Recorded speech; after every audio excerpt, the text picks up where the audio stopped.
Hello everyone, this is Priyanka Saxena, your maths teacher. Today we are going to start with the chapter number 9, that is percentage and its applications. ठीक है, आज हम पढ़ेंगे कि percentage किस तरह से निकालते हैं या परसेंटेज में तो उसको फ्रैक्शन में कैसे चेंज करेंगे, इससे रिलेटेड की सेलिंग प्राइस, कॉस्ट प्राइस और इन सभी के बारे में हम देखेंगे. ठीक है, तो फर्स्ट एक्सरसाइज है आपकी 9.1. उसमें फर्स्ट आपको दिया हुआ है परसेंटेज में इसको चेंज करना है. एक फ्रैक्शन आपको दिया हुआ है 1/25. ठीक है, इसको परसेंटेज में चेंज करना है. तो कैसे करेंगे आप? किसी भी फ्रैक्शन को अगर हमें या किसी भी नंबर को परसेंटेज में अगर चेंज करना होता है तो हम क्या करते हैं, उसको 100 से मल्टीप्लाई कर देते हैं. यहाँ पे हमें दिया है 1/25. ठीक है, इसको अगर हम 100 से मल्टीप्लाई कर देंगे तो ये किस में चेंज होगा? परसेंट में चेंज हो जाएगा. यानी 1/25 इंटू 100 किया, हमें पता है कि 25 से हम पहले 5 से भी इसको काट सकते हैं. तो ये 5 बार कटेगा और ये 20 बार कटेगा. अगेन 20 फिर कटेगा 5 से, कितनी बार? 4 बार. तो कितना आया आंसर आपका? 4%. ठीक है, जब भी किसी भी नंबर को अगर हमें परसेंटेज में चेंज करना है तो हम क्या करेंगे? 100 से मल्टीप्लाई करेंगे. इसी के रिवर्स अगर हमें किसी भी परसेंटेज को डेसिमल में या फ्रैक्शन में या रेशियो में चेंज करना है तब हम क्या करते हैं? तब हम 100 से उसको डिवाइड कर देते हैं. ठीक है, तो एक और इसका है आपको दिया हुआ है नेक्स्ट, इसका फोर्थ वाला 0.016. ठीक है, इसको परसेंटेज में चेंज करना है. तो आप क्या करोगे? पहले जो नंबर आपको डेसिमल में दिया है इसको आप किस में चेंज करोगे? फ्रैक्शन में. ठीक है, फ्रैक्शन में चेंज करने के लिए हम जब यहाँ से डेसिमल को हटाते हैं, जैसे ये 0.016 है, डेसिमल को हटाएंगे तो नीचे डिवाइड में 1 आएगा और उसके आगे जितने डिजिट्स होगी उतने ही नीचे क्या लग जाएंगे? 0 लग जाएंगे. तो 0.016 को हम लिख सकते हैं 16/1000. ठीक है, ये डेसिमल को हटा के यहाँ पे 1 आएगा. इसके आगे 3 डिजिट दिए हुए हैं, डेसिमल के साइड पीछे कितने? 3 डिजिट है, तो यहाँ पे नीचे 3 zeros आ जाएंगे और फिर इसको हम मल्टीप्लाई करेंगे 100 से. ठीक है, परसेंटेज में चेंज करने के लिए 100 से मल्टीप्लाई किया, 2 0 से 2 0 कैंसिल हो जाएगा. नीचे अभी भी 1 0 बची हुई है. ठीक है, 1 0 बची है, तो हम क्या करेंगे? इसमें देखेंगे ये डेसिमल में था तो डेसिमल में आंसर लेंगे, तो इससे एक नंबर के पहले हम डेसिमल लगा देंगे. ठीक है, तो ऊपर 16 था, 6 के पहले हमने डेसिमल लगाया एक नंबर के पहले, क्योंकि नीचे 1 0 था, तो ये हो जाएगा 1.6%. ठीक है, ये आपका आंसर होगा. फिर नेक्स्ट क्वेश्चन इसमें दिया है change in fraction, ratio and decimal. ठीक है, आपको जो भी आपको दिया हुआ है परसेंटेज उसको आपको रेशियो में या फिर डेसिमल में या फिर फ्रैक्शन में चेंज करना है. तो मैंने बोला था कि जब भी हमको परसेंटेज को अगर चेंज करना है तो हम क्या करते हैं? 100 से डिवाइड करते हैं. ठीक है, परसेंटेज का मतलब क्या होता है? 1/100. तो 75 को डिवाइड कर देंगे हम 100 से, परसेंटेज को हटाएंगे, नीचे 100 से डिवाइड करेंगे, तो ये देखो 25 से कैंसिल होगा. 5 से भी आप कर सकते हो, डायरेक्ट मैं 25 से कर रही हूँ, ये 3 बार होगा और 25 से कितनी बार होगा? 4 बार. तो आपका फ्रैक्शन आ जाएगा 3/4. इसी तरह से 52% दिया हुआ है. 52% को भी हम कैसे लिखेंगे? पहले फ्रैक्शन फॉर्म में लिखेंगे, यानी 52/100. 100 से डिवाइड करेंगे तो हम देखेंगे 4 से कैंसिल होगा, 4 से 52 13 बार कैंसिल होगा और 100 25 टाइम्स कैंसिल होगा. ठीक है, तो आपका आंसर कितना आ जाएगा? 13/25. Yes. Next question is what is 46% of 650. ठीक है, आपका थर्ड क्वेश्चन है कि 650 का 46% कितना होगा. तो किसी भी नंबर का अगर हमें कोई परसेंटेज निकालना है तो हम क्या करते हैं? उसको मल्टीप्लाई कर देते हैं. कैसे? जैसे 46%. अब 46% को हम कैसे लिखते हैं? 46 डिवाइडेड बाय 100. ठीक है, इसका निकालना है, किसका निकालना है? 46% 650 का, तो इसको मल्टीप्लाई करेंगे 650 से. ठीक है, तो ये 0 से 0 कैंसिल हो जाएगा. यहाँ पर हम इसको 5 से 2 बार और 5 से ये 1 बार और ये 13 बार कैंसिल होगा. फिर 2 से 46 को कैंसिल किया तो ये 23 बार कैंसिल होगा.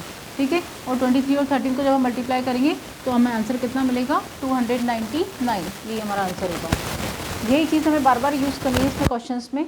तो आपका नेक्स्ट है क्वेश्चन नंबर 5. क्वेश्चन नंबर 5 देखिए. Mister Gulati has ₹96,400. ठीक है, मिस्टर गुलाटी के पास कितने पैसे हैं? 96,400. He gave 42% of the money to his wife. उन्होंने अपनी वाइफ को 42% दिया. किसका? जो भी उनका टोटल अमाउंट था. And 35% to his son. और उसी अमाउंट का 35% उन्हें अपने बेटे को दे दिया. The rest to his daughter. और जो बचा हुआ पैसा था, जो भी उनके पास बचा हुआ अमाउंट था, वो उन्होंने अपनी बेटी को दे दिया. Find the share of each person. तो आपको ये निकालना है कि हर एक को कितना कितना पैसा मिला. तो हम क्या करेंगे? देखो, सबसे पहले टोटल अमाउंट कितना है हमारे पास? 96,400 रुपीज़. ठीक है, ये टोटल अमाउंट है मिस्टर गुलाटी के पास में. इनकी वाइफ को इन्होंने कितना दिया? तो इनकी वाइफ को इन्होंने दिया 42% ऑफ टोटल अमाउंट जो था 96,400. ठीक है, तो इसका 42% निकालेंगे तो 42/100 से इसको मल्टीप्लाई कर देंगे. इस 0 से 0 कैंसिल, और जब इस 964 को 42 से मल्टीप्लाई किया तो हमारे पास आंसर आएगा 40,488, ठीक है, ये अमाउंट है जो उन्होंने अपनी वाइफ को दिया था। इसी तरह से हम इनके बेटे का निकालेंगे मनी ऑफ सन, वो कितना है 35% ऑफ 96,400, ठीक है। इसी का हम 35% निकालेंगे, तो इसका 35% कितना आ जाएगा, जब हम इसको कैंसिल करके मल्टीप्लाई करेंगे तो आंसर आएगा हमारा 33,740, ठीक है। ये इनके बेटे का आ गया। और बोला कि जो बची हुई, उसके बाद जो बचा था, उसके बाद जो मनी बची हुई थी लास्ट में, वो उन्होंने अपनी बेटी को दे दी। तो वो हम कैसे निकालेंगे, हम एक सिंपल तरीका ये यूज़ कर सकते हैं कि जो इनकी वाइफ और इनके बेटे को मिला उन दोनों का हम प्लस कर दें, और प्लस करने के बाद जो आएगा उसको टोटल अमाउंट में से माइनस कर देंगे, ठीक है। ये इसका सिंपल मेथड है। तो इस तरह से हमने क्या किया, इनका टोटल अमाउंट में से इनकी वाइफ का और बेटे का जो अमाउंट था उनको माइनस कर दिया। तो ये आंसर आएगा हमारे पास कितना, 22,172, ठीक है। ये इजी तरीका है, लेकिन एक और तरीके से हम निकाल सकते हैं। कैसे निकाल सकते हैं कि ये है 42%, ठीक है, ये 35%, ये अमाउंट इन्होंने अपनी वाइफ को और अपने बेटे को दे दिया। अब कितना परसेंट और बचा इनके पास में, तो हम पहले इन दोनों को प्लस कर लें और इसको 100%, टोटल 100% होता है, उसमें से माइनस कर दें तो कितना बचेगा 23%, ठीक है। फिर हम क्या करें, इस टोटल अमाउंट का 23% निकालें तो वो उनकी बेटी का अमाउंट आएगा। लेकिन हमें इतना लंबा मेथड यूज़ नहीं करना। इन्होंने बोला जो बचा हुआ पैसा था उसको दे दिया, तो अब बचा हुआ अमाउंट निकाल लो और जो आएगा वही उनकी बेटी का शेयर होगा। Ma'am yes, your next question is question number 7, ठीक है। क्वेश्चन नंबर 7 में बोला है a man losses 25% of his money, ठीक है। एक आदमी को उसकी जो टोटल मनी थी उसको 25% उसको लॉस हो जाता है। After spending 20% of the rest, फिर जो पैसे बचते हैं उसका 20% वो स्पेंड कर देता है, खर्च कर देता है।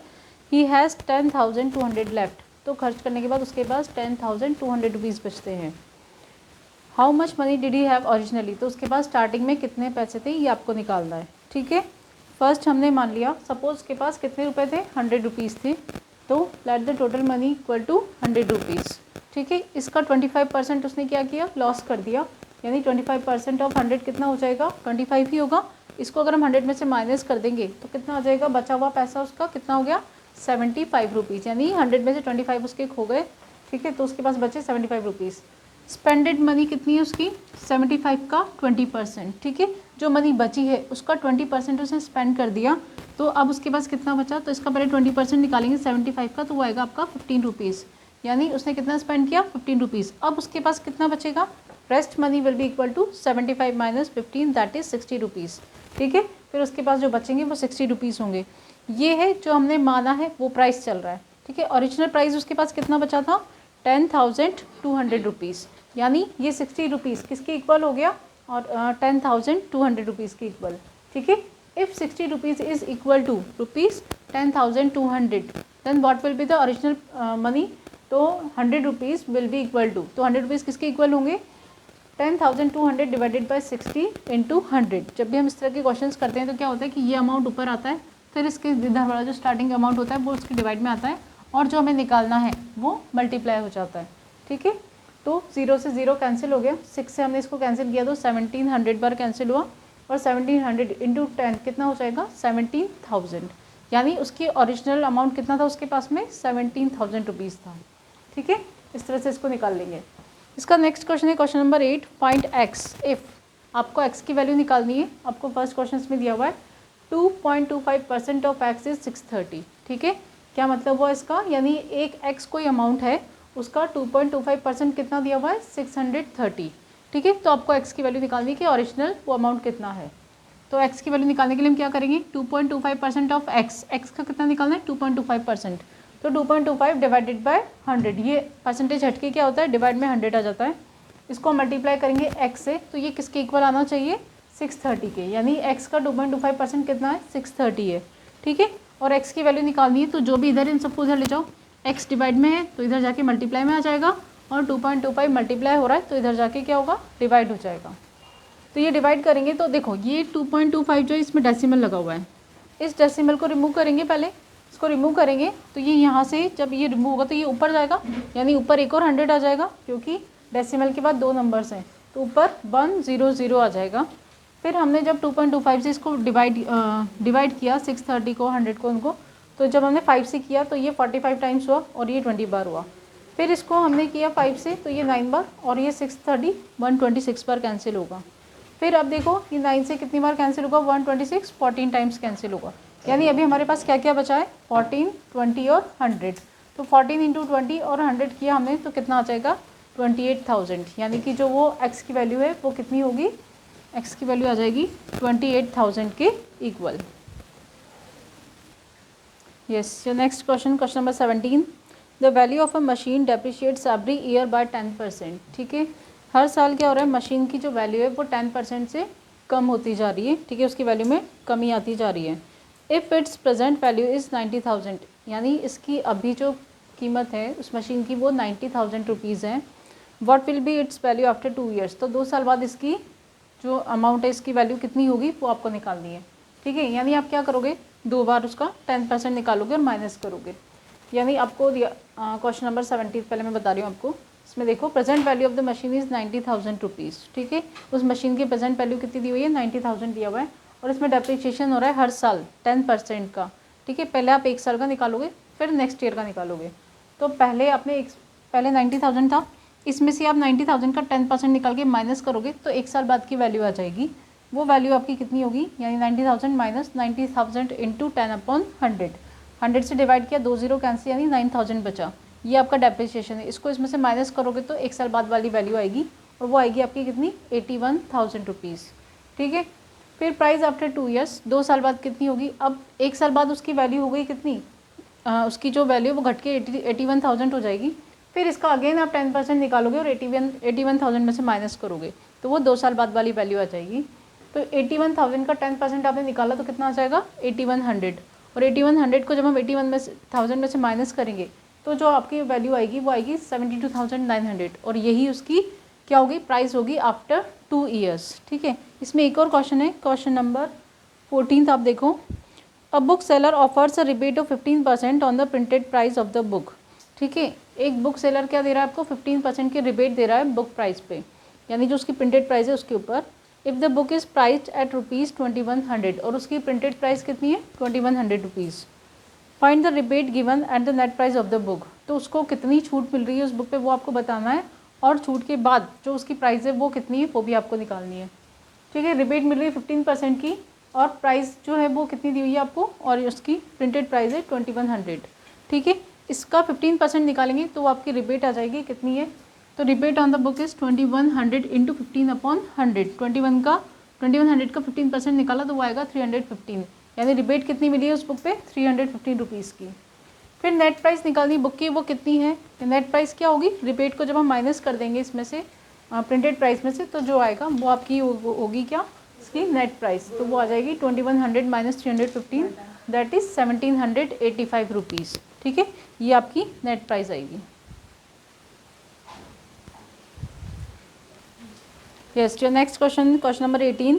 Shruti secured 60% marks in mathematics, 55% in English and 60% in Hindi.